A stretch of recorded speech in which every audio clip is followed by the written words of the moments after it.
Bonjour tout le monde, je m'appelle Liz et aujourd'hui je vais vous présenter le film Bob le Flambeur, en anglais Bob the Gambler. Le film a été fait en 1956 par Jean-Pierre Melville, qui est le père du mouvement cinématographique La Nouvelle Vague. Et le film Bob le Flambeur est considéré le prédécesseur de ce style à cause de l'utilisation des caméras portatives et du plan sur plan, jump cut. Le genre de ce film est un film de caisse. Maintenant, je vais vous présenter les personnages principaux. Robert Bob Montagnier, il est un ancien cambrioleur de banque. Il est réformé par son temps en prison il y a 20 ans. Il est dépendant au jeu, addicted to gambling. Non, ne peut pas s'arrêter de parier. Vive dans le luxe, mais a perdu presque tout de son argent dans le jeu. Mais il possède des valeurs morales très strictes. Il est bien connu et aimé par tout le monde. Ensuite, nous avons Anne. Anne est une jeune fille qui vagabondait. Elle aime l'attention des hommes et Bob le sauve de la prostitution. Ensuite, nous avons Paolo. Paolo est l'apprenti de Bob. Il est amateur et il tombe amoureux de Anne. Ensuite, le commissaire Ledru, il est ami de Bob parce que Bob a sauvé sa vie il y a plusieurs années dans une situation dangereuse. Le commissaire Ledru pense que Bob est un homme honnête et complètement réformé. Autre personnage important, nous avons Mark, un maquereau au souteneur, pimp. Il y a Roger, ami ancien de Bob, aussi un criminel. Jean, croupière dans le casino de Deauville. Et Suzanne, la femme de Jean. Le cadre est Montmartre et Deauville. À Paris, nous avons cette partie de la ville, et ça c'est Montmartre, où habitent plusieurs personnages dans ce film. Nous avons aussi la ville de Deauville, où nous avons le casino.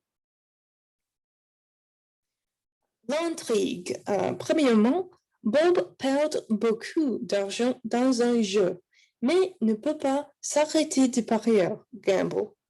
Il se trouve dans une spirale de la défaite. Ça veut dire il ne peut pas s'arrêter de perdre. Mark, c'est Mark, un mec, un pimp, lui demande d'argent pour échapper à la police. Mais Bob refuse parce que Mark a battu sa petite amie. Mark est arrêté par la police pour abattre sa petite amie. En échange de sa liberté, Mark devient un informateur pour le commissaire Ledru ici. En même temps, Bob trouve Anne dans la rue et il l'invite à s'asseoir avec lui au bar. Il la présente à Paolo, le jeune Paolo, et Bob lui donne d'argent. Bob ne veut pas qu'Anne se prostitue, donc il lui donne d'argent, un emploi et la laisse habiter dans son appartement. Pablo et Anne passent des moments privilégiés ensemble dans l'appartement de Bob. C'est vrai, ici. Très bien. OK. En même temps, Bob et son vieil ami Roger, aussi un ancien criminel, vont au casino de Deauville. Mais Bob perd encore presque tout son argent.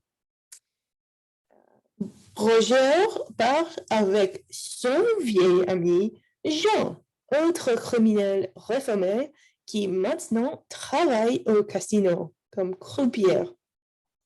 Jean dit à Roger que pendant le Grand Prix, le coffre-fort du casino tient 800 millions de francs. OK, le plan. Bob et Roger décident de voler le coffre-fort du casino pendant le Grand Prix. Ils convainquent Jean, le croupier, de leur donner le plan du casino. Est un homme très riche, mais qui mit de l'aide financière.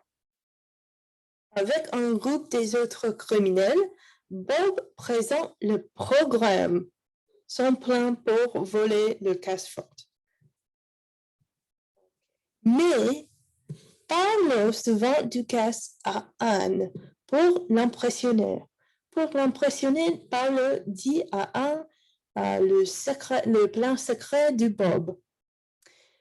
Ensuite, Anne passe la nuit avec Marc, l'informateur, et elle lui dit tout. Mais immédiatement, elle se rend compte du fait que Marc a des mauvais desseins. La mèche est vendue. The cat is out of the bag.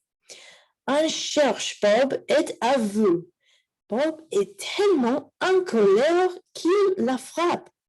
Bob explique la situation à Roger et Paolo, qui a le cœur brisé parce qu'il aime Anne. En même temps, Marc informe le commissaire Ledru du plan de Bob, mais Ledru ne le croit pas parce que Ledru pense que Bob est complètement réformé. L'affaire s'écorce. The plot thickens. Paolo cherche Marc et le tue, ici, avec un pistolet. En même temps, Jean, le croupier, informe sa femme, Suzanne, du plan de Bob. Bien qu'il ait reçu d'argent, déjà, sa femme veut beaucoup plus d'argent. Quand ils ne peuvent pas contacter Bob, la femme appelle la police et l'informe le commissaire du plan de Bob. Donc, c'est parti. Comme partie du plan, Bob arrive tôt au casino et essaie de se confondre dans la foule, de jouer comme les autres. Mais il ne peut pas s'empêcher de parier. Il a promis qu'il ne va parier, mais il a décidé de parier, de jouer. Bob gagne et gagne et gagne encore. Il ne peut pas s'arrêter de gagner. Il perd la notion du temps pendant qu'il joue. Ici, nous voyons ces chips. Ils représentent l'argent réel. En même temps, les autres criminels arrivent et essaient de casser le coffre-fort. Mais c'est le flic. Le commissaire Ledru et la police arrivent et une fusillade avec des pistolets commence. Paolo est abattu et tué tristement. Et les autres sont arrêtés par la police. Ici, c'est Bob et Roger, le commissaire Ledru, un peu déçu. Mais c'est pas la fin pour Bob. Bob a gagné légalement l'argent du casino. C'est le sien. Il ne peut pas le quitter. et c'est entendu que Bob n'ira pas en prison. Et avec un bon avocat, il peut poursuivre la police en dommages et intérêts, sue for damages. Donc, à la fin, enfin, Bob a gagné légalement, sans cambrioler. OK. Les thèmes. Il y a beaucoup de thèmes dans ces films. Nous avons le thème de la moralité. Ça, c'est en comparaison entre Bob. Bob possède cette moralité très stricte, les valeurs morales très strictes. Il n'aime pas la prostitution, battre les femmes, tous les choses morales comme ça. Mais Marc évidemment, ne possède pas ces valeurs. Bob représente le ancien type de gangster et Marc est le nouveau type de gangster. Il y a aussi le thème de la chance. C'est très, très, très prévalent. Il y a, par exemple, la pièce de monnaie de Bob. Il semble comme une pièce normale, mais les deux côtés de la pièce sont les mêmes. Donc, c'est un peu rigged. Il y a aussi le bar, et le bar s'appelle pile ou face, heads or tails en anglais. Oui. Aussi, il y a évidemment le thème du jeu. C'est très lié avec le thème de la chance.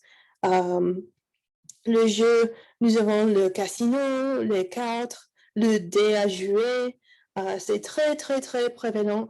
C'est aussi prévalent dans la mentalité de Bob et les autres gangsters. Ensuite, nous avons la connexion au corps.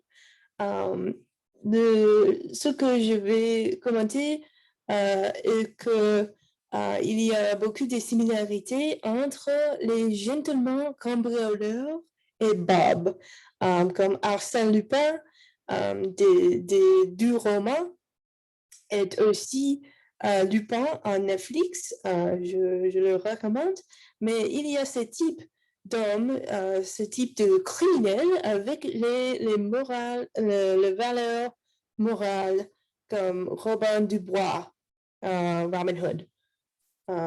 Et aussi, nous avons ce thème de la rapport entre le criminel et le commissaire. Dans ces cas, c'est l'amitié. On peut lier l'amitié, un type de l'amitié, un quasi-amitié entre Arsène Lupin et son commissaire, les commissaires de Crime et Châtiment avec Raskolnikov. Il y a un peu de l'amitié, on peut dire. Oui. Donc, il y a beaucoup de différents rapports différents. Il y a l'amitié, il y a des exemples dans lesquels le criminel et le commissaire les détestent. C'est très intéressant pour moi. Donc, mais ça c'est tout. Merci beaucoup pour votre attention. Je vous recommande ce film. Ça, c'est le fin du film. Aussi, j'ai un même supplémentaire. C'est en anglais, désolé. Mais oui, merci beaucoup et au revoir.